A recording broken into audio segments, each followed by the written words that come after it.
같이 보실 말씀은 누가복음 2장이 되겠습니다. 누가복음 2장 8절부터 20절까지 말씀을 보겠습니다.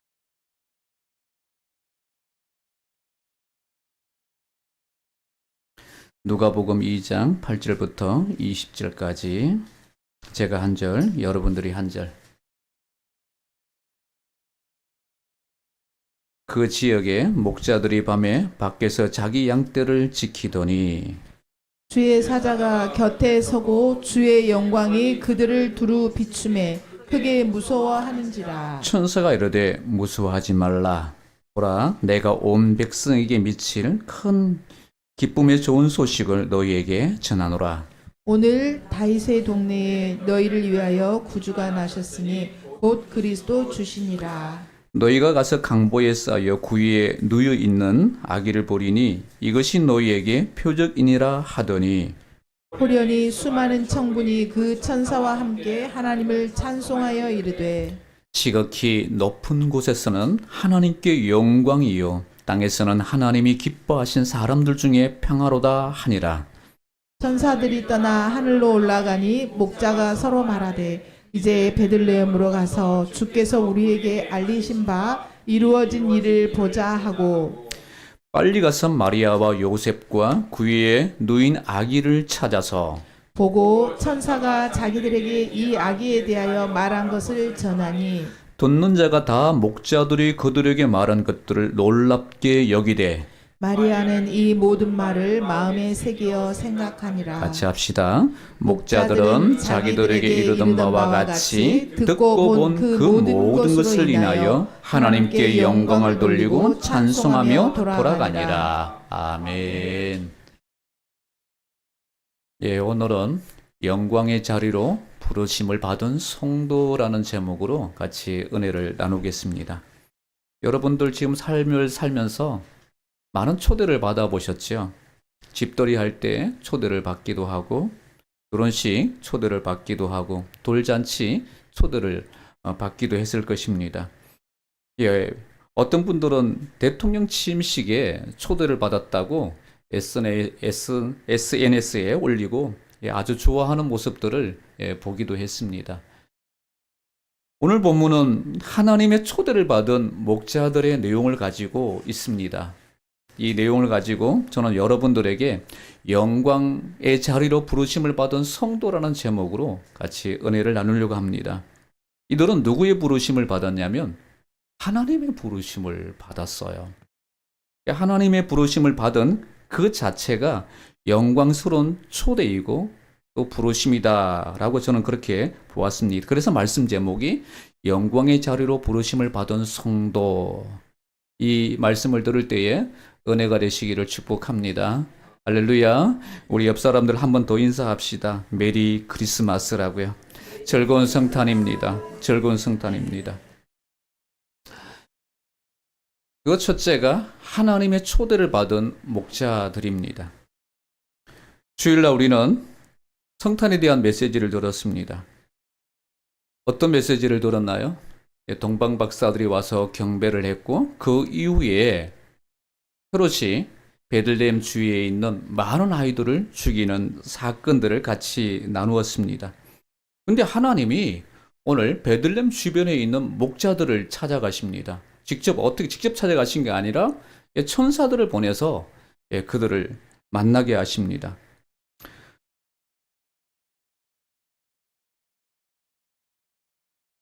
오늘 본문 같이 한번 읽어봅시다. 자, 몇 절이죠? 8절부터 시작.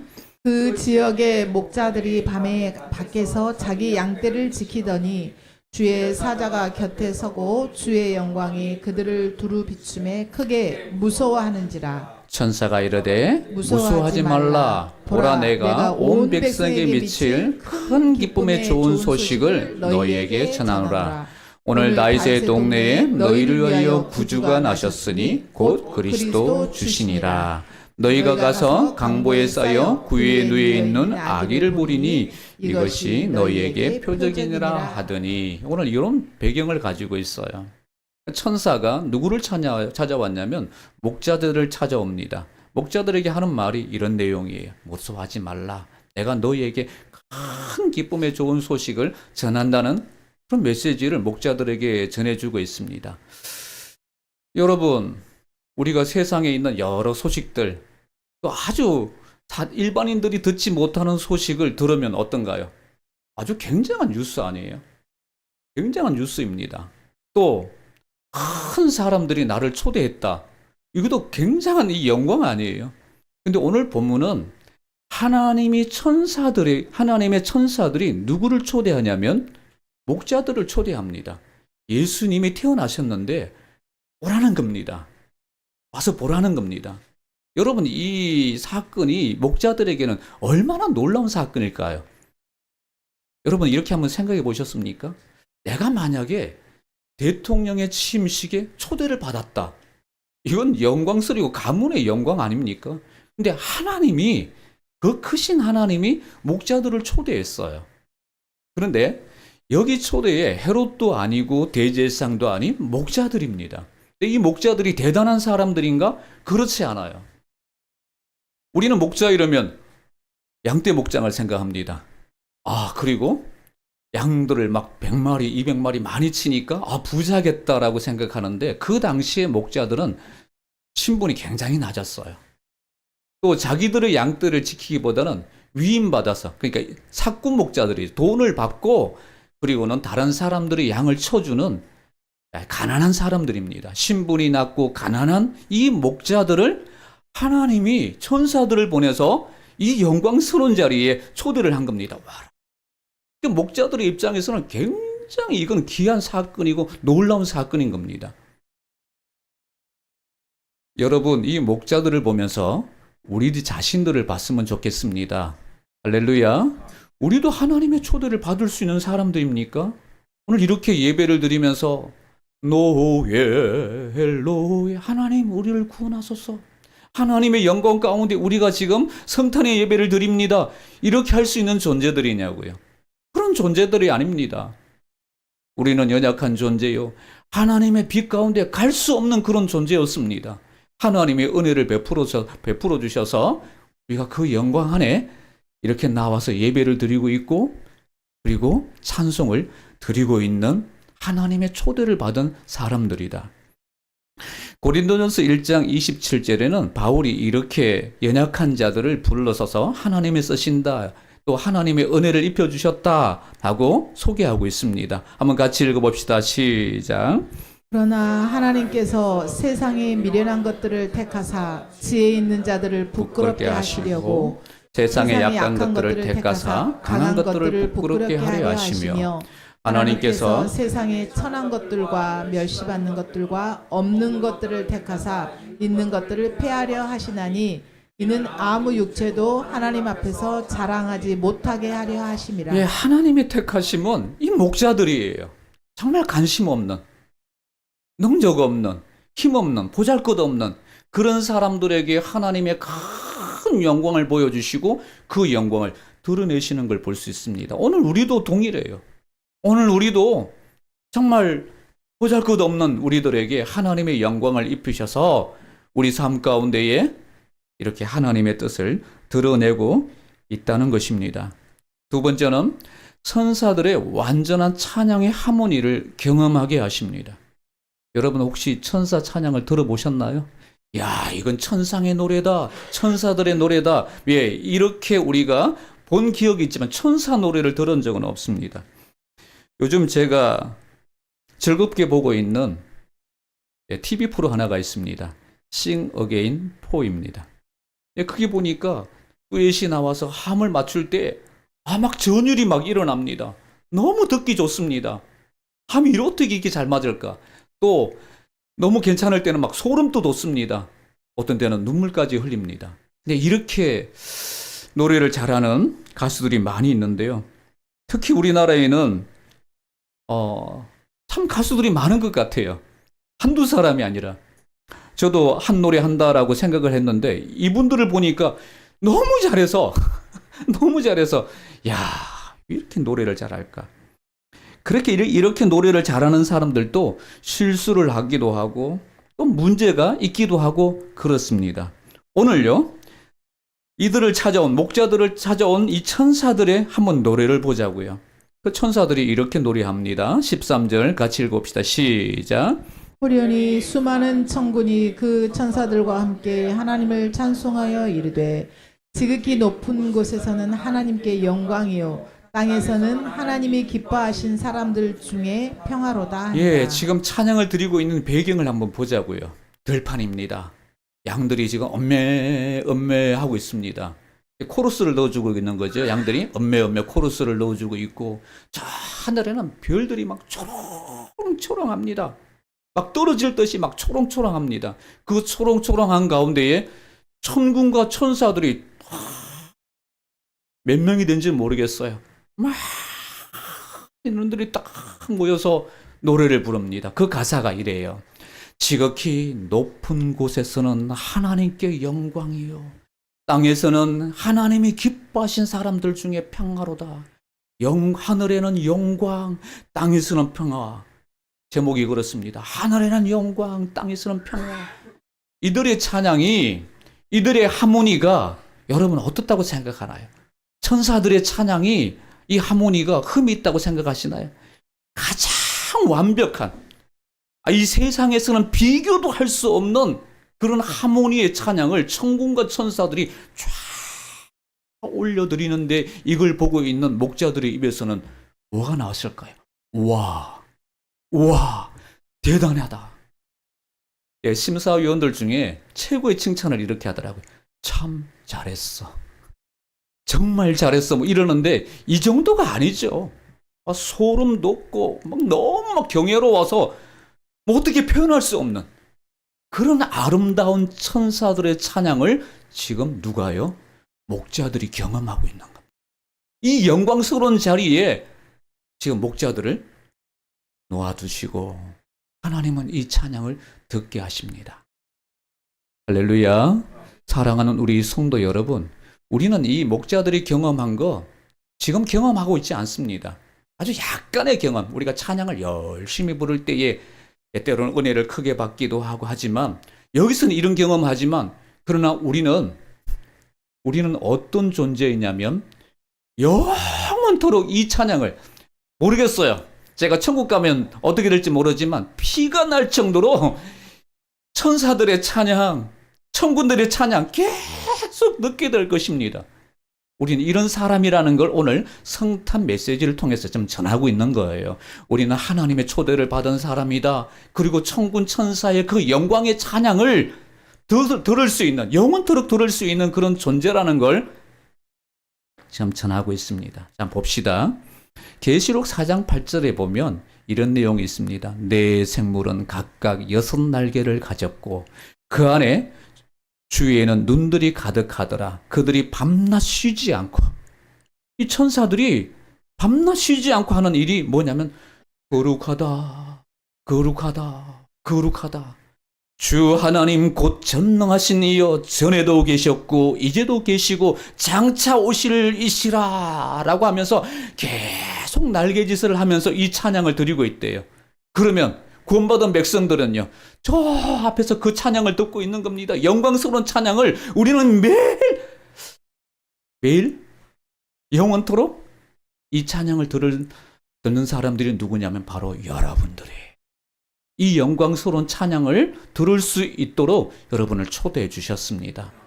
성탄 메시지 가운데 이런 메시지가 우리에게 담겨 있으므로 여러분 기뻐하시기를 축복합니다. 세상에서 가장 최고의 아름다운 하모니를 들을 수 있는, 하나님을 경배하는 그 소리를 들을 수 있는, 찬양을 들을 수 있는 존재가 바로 나다. 마지막 세 번째입니다. 경배할 수 있도록 은혜를 주셨어요. 15절에 보면 이렇게 시작합니다. 천사들이 떠나 하늘로 올라가니, 천사들은 올라갔습니다. 목자들이 서로 이야기합니다. 베들레헴에 가서 주께서 우리에게 알리신 바 이 이루은 진리를 보자. 그리고는 16절에는 빨리 가서 마리아와 요셉과 그의 누이 아기를 찾았습니다. 17절에 보고 천사가 자기들에게 이 아기에 대해 말한 것들을 다 전해줍니다. 듣는 자가 다 목자들이 그들에게 말한 것을 놀랍게 여기되 마리아는 이 모든 말을 마음에 새기어 생각하니라. 20절 같이요. 목자들은 자기들에게 이르던 바와 같이 듣고 본 그 모든 것을 인하여 하나님께 영광을 돌리고 찬송하며 돌아가니라. 15절부터 20절까지 그 내용을 보면, 정리해보면 바로 이런 내용이에요. 목자들이 하나님을 경배하는 은혜를 받았어요. 여러분, 이게 대단한 사건이라고 여겨집니까? 아니면 뭐 그런 거지 뭐라고 이렇게 여기십니까? 저는 과거에 그렇게 여겼어요. 아니, 목자들이 아기 예수님께 경배한 게 뭐 대단한 사건이라고, 그냥 한 사건이지 뭐. 근데 점점 저에게 믿음이 생기면서, 그리고 성경을 알아가면서, 하나님을 알아가면서 제 마음이 바뀌었어요. 와. 헤롯은, 이스라엘 나라 헤롯은 이 경배 자리에 초대받지도 못했어요. 종교 지도자들, 성경을 연구하고 있던 선지자들, 서기관들, 이 자리에 초대받지 못했어요. 누구만요? 목자들이 초대를 받아서 그 왕이신, 온 인류의 왕이신 예수 그리스도께 지금 경배를 드리고 있는 겁니다. 얼마나 놀라운 사건이에요. 대단한 사건이에요. 영광스러운 사건입니다. 오늘 저와 여러분들에게도 이런 믿음의 변화들이 일어나기를 축복합니다. 와, 목자들의 이 영광스러운 경배, 나도 그 자리에 있었으면 한번 드렸을 텐데.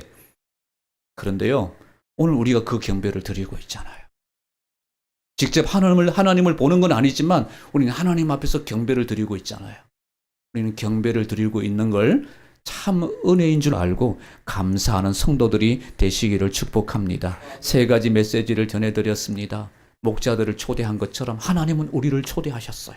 예수 그리스도를 통해서 우리를 초대하셨습니다. 그리고 영광스러운 그 영광에 들어가게 하셨고 천사의 찬양을 들을 수 있는 존재로 변화시켜 주셨습니다. 또한 하나님을 경배할 수 있는 존재로 삼아 주셨다고요. 제가 요즘 나태주 시인에 푹 빠져 있습니다. 이 시를 볼 때마다 어떻게 이렇게 우리들의 참 모습을 발견하게 할까? 어떻게 이렇게 잘 표현할 수 있을까? 내 마음에 쏙 들까? 이제부터 나태주 시인이 나를 제자로 삼아주지 않았지만 내가 나태주 시인을 스승으로 삼아야겠다. 그렇게 마음을 먹고 지금 계속 이 시를 묵상합니다. 자세히 보아야 예쁘다. 오래 보아야 사랑스럽다. 너도 그렇다. 나태주 시인은 오늘 성탄 메시지를 다 알지는 못하지만 이런 마음들이 아니었을까? 하나님의 초대를 받은 사람 나야. 영광스러운 그 찬양을 들을 수 있는 사람 바로 나야. 바로 너야. 바로 너도 그렇다. 너도 그런 사람들이다. 이런 표현이 아닐까? 그런 생각이 혼자서 해석을 했어요. 저 혼자 해석이. 그분은 다른 뜻으로 했겠지만 제가 그렇게 받아들였습니다. 예, 밑에 보면 작자 미상이라고 했는데요. 사실은 저의 시입니다. 하나님이 우리를 볼 때 이런 마음이 아니실까? 성탄 메시지를 통해서 이런 마음을 전해주는 건 아닐까? 이런 마음이 들었어요. 그래서 잠깐 생각하는데 이 시가 생각이 났습니다. 나는 너에게 가장 좋은 소식을 전하고 싶다. 너에게 가장 영광스러운 노래를 들려주고 싶다. 그리고 내가 가장 기쁨으로 경배받고 싶은 사람은 바로 너다. 제 마음은 이렇습니다. 여러분 마음은 어떠세요? 우리 함께 같이 기도하실까요? 기도하실 때에 오늘은 성탄절입니다. 성탄의 참 의미를 우리 세 가지 같이 나누었습니다. 우리를 하나님이 초대해 주셨구나. 영광스러운 자리에 우리를 불러주셨구나. 하나님을 경배할 수 있는 존재가 되었구나. 고로 나는 아주 귀한 존재다. 너무 귀한 존재임을 여러분 알았으면 좋겠습니다. 알고요. 이제는 이 기쁨을 남편에게도 전하게 해주시고 오는 손님들에게도 전하게 해주시고 주변의 사람들에게도 전할 수 있는 우리가 되게 도와주시라고 함께 같이 기도하겠습니다.